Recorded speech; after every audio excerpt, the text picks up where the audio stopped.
આજથી પવિત્ર શ્રાવણ માસનો પ્રારંભ થયો છે અને શ્રાવણના પ્રથમ દિવસે જ સુરતના શિવાલયોમાં ભક્તિનો અનોખો માહોલ જોવા મળ્યો છે। વહેલી સવારથી જ શિવ મંદિરોમાં ભક્તોની ભારે ભીડ ઉમટી પડી હતી અને સમગ્ર શહેરમાં હર હર ભોલે તથા હર હર મહાદેવના નાદ ગુંજી ઉઠ્યા હતા। 13 ઓગસ્ટ 2026થી પવિત્ર શ્રાવણ માસનો પ્રારંભ થયો છે।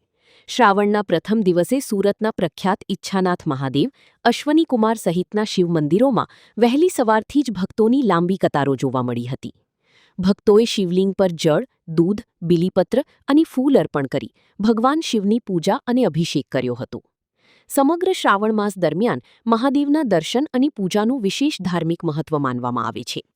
શિવાલયોમાં ગૂંજતા હર હર મહાદેવના નાદ સાથે સમગ્ર સુરત શહેર ભક્તિમય બન્યું હતું અને ભક્તોમાં પણ ભારે ઉત્સાહ જોવા મળ્યો હતો। મારું નામ ઋષિ જાની છે। હું આજે શ્રાવણ મહિનાની શરૂઆત થઈ છે, કઈ રીતનો માહોલ છે મંદિરમાં? માહોલ તો બધા ભક્તોમાં હોય જ છે અને ખાસ કરીને મહાદેવનો જે શ્રાવણ મહિના હોય ત્યારે ભક્તોની હૃદયમાં આસ્થા જે હોય છે એ બધું થઈ જાય છે। અને આ તાપી કિનારે આવેલું આ કર્મનાથ મહાદેવનું જે મંદિર છે આપણે જોઈ શકો છો।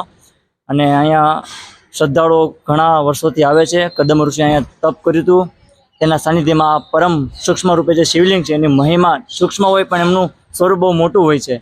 એમાં કર્મનાથ મહાદેવના સાનિધ્યમાં ભાવિ ભક્તો ઘણા આવે છે અને અમે બધા પૂજા અર્ચના કરી છીએ અને શ્રાવણ મહિનો બધાનો સારો જાય, ભગવાન મહાદેવ બધાને સુખ શાંતિ આપે અને સંસારમાં સનાતન ધર્મનો આપણો પ્રચાર થતો રહે તે નિમિત્તે આ ભગવાન શ્રાવણ મહિનામાં બધા ભક્તો પૂજા કરે છે, અર્ચના કરે છે।